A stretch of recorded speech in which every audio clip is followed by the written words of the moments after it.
ஸ்கெடியூலே நீட்டு தானே. 12th தனியாலாம் இது 12th கடைசியில் நாங்கள் வந்து ஒரு 1.5 மாதம் எழுதி ப்ரிப்பேர் பண்ணோம். 12th தனியாக ஏன் ப்ரிப்பேர் பண்ணல அப்படின்னா, மேக்ஸ் நாங்கள் அப்படியே படிச்சுட்டே தான் வரோம் ஃபர்ஸ்ட்லேருந்து. பயாலஜி, ஃபிசிக்ஸ், கெமிஸ்ட்ரி 12th இருக்க தான் நீட்லையும் இருக்குது. ஸோ சிபிஎஸ்சிக்கு தனியாக நாங்கள் எதுவும் ப்ரிப்பேர் பண்ணல. நீட்டுக்கு பண்ண அதே ப்ரிப்பரேஷன் அதை வச்சு தான் எழுதணும். இங்கிலீஷே ஒரு வாரத்தில் படிச்சு எழுதணும், அது அவ்வளோ இது இல்லை. அவ்வளோ வேறு ஒன்று 12th இங்கிலீஷ் ஒரு வாரத்தில் படிச்சு. ஆமாம், 12th ஸ்டார்ட் ஆகிறப்போ போர்ஷன்ஸ் முடிச்சிருவாங்கன்னு வச்சுக்கோங்க. அதுக்கப்புறம் ஃபர்ஸ்ட் ரிவிஷன் ஒன்று நடக்கும். 3 மாதத்துலேயே மொத்த போர்ஷனையும் சுருக்கி சின்ன சின்ன எக்ஸாமா, ஒரு 3 வாரம் போர்ஷன் ஒரு எக்ஸாமா அந்த மாதிரி வைப்பாங்க. அடுத்து செகண்ட் ரிவிஷன் ஒன்று வரும், இன்னும் சுருக்கமா. தேர்ட் ரிவிஷன் ஒன்று வரும், அதில் இன்னும் சுருக்கமா. ஸோ நாங்கள் திருப்பி திருப்பி திருப்பி திருப்பி இதே ப்ராக்டிஸ் பண்ணிட்டே இருக்கவே ஒரு 4-5 தடவை இதே ப்ராக்டிஸ் பண்ணிடுவோம். அதே பார்த்துருவோம், ஒரு 7-8 தடவை அதே பார்த்துருவோம். ஸோ நீங்கள் என்ன கொடுத்தாலும் அது தெரிஞ்சதாக தான் இருக்கும். நீங்கள் புதுசாக அதுவும் கொடுக்க முடியாது. எஸ்என்ஆர் சார் வந்துட்டு ஒரு புக்கு போட்டு ஒரு தப்பு பண்ணுறோன்னு வச்சுக்கோங்களேன், எதுக்கு நீ எக்ஸாமில் என்ன யோசிச்ச, அந்த ஆன்சர் வந்து நீ எப்படி, how was your thought process building up to that answer அப்படின்னு எழுத சொல்லுவார். ஸோ அடுத்த தடவை அந்த கொஸ்டினை பார்த்தோன்னா அது அண்ட் சிமிலர் மாடல்ஸ், நான் ஏன் அப்படி தப்பாக யோசித்தேன், நான் வேற வழியில் எதுக்கு போனேன், ஏன் நான் கரெக்டான வழியில் போகல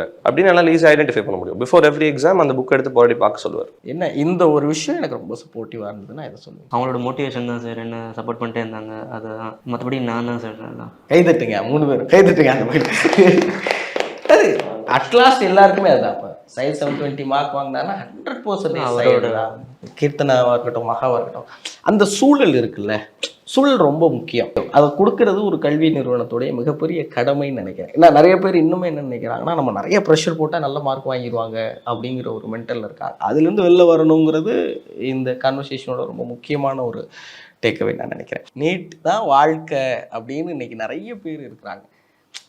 ஒருவேளை இப்போ உங்கள் கூட எழுதுனவங்கள நிறைய பேர் தோல்வி விட்டுருக்கலாம், தேர்ச்சி வராமல் போயிருக்கலாம்.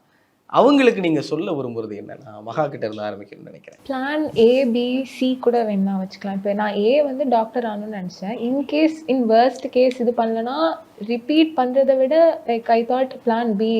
JEE மெயின்ஸில் நான் கொஞ்சம் ஸ்கோர் வாங்கினதுனால I was able to get, I can. நீங்கள் நீட்டையும் கிளியர் பண்ணி JEEயும் கிளியர் பண்ணி வச்சுருக்கீங்களா? மெயின்ஸ் JEE மெயின்ஸில் NIT போகிற அளவுக்கு எனக்கு ஸ்கோர் இருக்குது.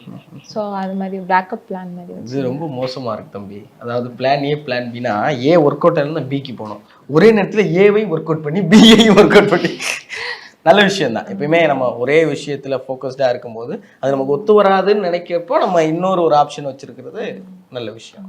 நல்ல அட்வைஸ். நீங்கள் சொல்லுங்கள் கீர்த்தனா. வாழ்க்கையில் சந்தோஷம் ரொம்ப முக்கியம். ஸோ என்ன சுச்சுவேஷன் ஆனாலும் நீங்கள் ரொம்ப சந்தோஷமாக இருக்கணும். அது மட்டும், சந்தோஷன்றது வெளியிலேருந்து வர விஷயம் கிடையாது, உள்ளேருந்து தான் வரணும். எல்லா சுச்சுவேஷன்லேயும் சந்தோஷமாக இருக்கணும், காமாக இருக்கணும். அப்புறம் நம்ம எதை வேணாலும், எந்த ப்ராப்ளமாக இருந்தாலும் ஃபேஸ் பண்ண முடியும்.